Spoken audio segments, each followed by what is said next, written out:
Piya Sutta, dear. At Savatthi, as he was sitting to one side, King Pasenadi Kosala said to the Buddha, "Just now, Lord, while I was alone in seclusion, this train of thought arose in my awareness. Who are dear to themselves and who are not dear to themselves? Then it occurred to me, those who engage in bodily misconduct, verbal misconduct, and mental misconduct are not dear to themselves. Even though they may say, 'We are dear to ourselves,' still they aren't dear to themselves. Why is that?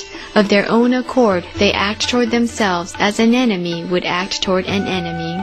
Thus they aren't dear to themselves.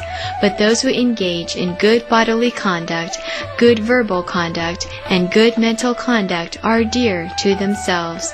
Even though they may say, 'We aren't dear to ourselves,' still they are dear to themselves.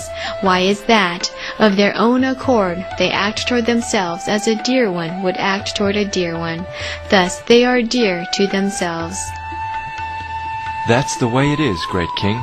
That's the way it is. That is what the Buddha said.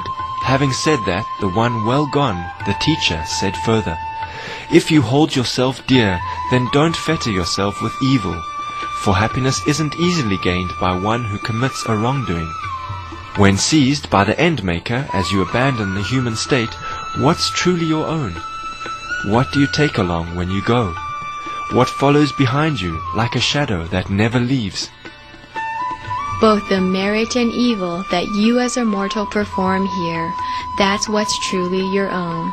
What you take along when you go, that's what follows behind you, like a shadow that never leaves. So do what is admirable as an accumulation for the future life. Deeds of merit are the support for beings when they arise in the other world.